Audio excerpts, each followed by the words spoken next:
এক নজরে আজকে বিরিয়ানি রান্নাটা দেখাবো। যেহেতু আমার পেজে আরও বিরিয়ানি ২টা রেসিপি আছে, আপনারা চাইলে দেখতে পারেন। বিরিয়ানি খুব সহজভাবে কীভাবে আমি ঘরোয়া উপায়ে বিরিয়ানি রান্না করি এবং আমাদের খেতেও অনেক টেস্ট হয়, বাসার সবাই খেয়ে অনেক পছন্দও করে। চাইলে আপনারা দেখতে পারেন। তো আজকেও এক নজরে আপনারা বিরিয়ানি রান্নাটা দেখবেন। হ্যালো এভরিওয়ান, আসসালামু আলাইকুম। সবার কী অবস্থা, কেমন আছেন? দেশের যে অবস্থা, সবার মনের অবস্থা খুবই খারাপ। তারপরেও আমি আজকে আপনাদের এক নজরে বিরিয়ানি রান্নাটা দেখাবো। তো চাইলে আপনারা পুরো ভিডিওটি দেখতে পারেন। আর বিরিয়ানিটা রান্না কেমন হয়েছে অবশ্যই জানাবেন। আর সাথে এটা আমার মেয়ের জন্য আর শ্বশুরের জন্য মুরগির মাংস রান্না করছিলাম, সেটাও আপনাদের একটু দেখিয়ে দিলাম। তো চলেন পুরো ভিডিওটি আপনাদের সাথে শেয়ার। এই দিক দিয়ে আমি মুরগির ঝোল রান্না করে সাথে আমি ডালও রান্না করছি, সেটা আর আপনাদের দেখাই নাই। আমি এই যে দেখতেছেন আমার বিরিয়ানির মাংসটা রান্না হয়ে গেছে প্রায়।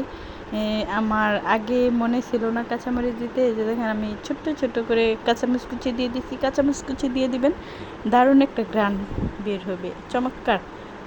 আমি কাঁচামরিচটা দিয়ে দিয়েছি আর অল্প কিছুক্ষণ জাল করব আর উঠে রাখবো। যখন তেলটা চিটচিট করে উঠে যাবে তখন আপনারা বিরিয়ানি গোস্তটা নামিয়ে নেবেন। দেখেন এখনই খাইলে সেই স্বাদ লাগবে। তো আমি এই ফাঁকে এটাও উঠিয়ে নিচ্ছি আর আমি আপনাদের দেখাচ্ছি আমি আজকে পুরো ঘি দিয়ে পুরা বিরিয়ানিটা রান্না করি। এই যে ঘি দিয়ে দিয়েছিলাম, পুরোটাই ঘি দিয়ে দিয়েছি। আর গরু মাংসের মধ্যে আমি সয়াবিন তেল দিয়ে দিয়েছিলাম। আর এখানে পুরোটাই ঘি দিয়ে রান্না করব। ঘি দিয়ে রান্না করলে পুরো একটা অন্যরকম গ্রান বের হয়। আমি তো যেহেতু শর্টকাটে শর্টকাটে রান্না করতেছি, তো আমি ঘি দিয়ে পুরোটাই রান্না করতেছি। এদিকে আমি দিয়ে দিয়েছি অলরেডি, সব কিছুই দেখতেই পারছেন। তো আমি আর ডিটেলসে বলছি না। যারা ডিটেলসে আমার বিরিয়ানি রান্না দেখতে চান তারা আমার পেজে আরও ভিডিও আছে, আপনারা দেখে নেবেন। তো এখানে আমি তো প্রায় সব কিছু দিয়ে আমি পানির পরিমাণটাও পানি দিয়ে দিয়েছি। আর অবশ্যই আমি কিশমিশ ব্যবহার করি, সেটাও আমি পানিটা যখন একটু শুকিয়ে আসবে তারপর বলক ওঠার সাথে সাথে আমি কিশমিশগুলো দিয়ে দিব। কিশমিশ দেওয়ার ফলে তো সাথে খাওয়ার সময় দারুণ একটা টেস্ট লাগে। আপনারাও কিশমিশ দিবেন। চাইলে যাদের খান না তারা স্কিপ করতে পারেন। আর আমি এখানে কয়েকটা কাঁচামরিচ দিয়ে দিছি, কাঁচামরিচটা দিয়ে দিবেন।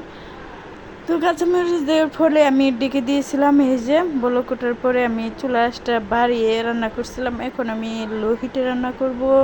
লো হিটে রান্না করার ফলে এখন আমি আর এত নাড়াচাড়া করব না। আমি যে কিশমিশটা দিয়ে দিছি, এখন কিশমিশটা শেষ সময় দিবেন, যাতে একদম বেশি সিদ্ধ না হয়, সেই জন্য যে ফুলা ভাবটা থাকে এই সময় দিয়ে দিবেন।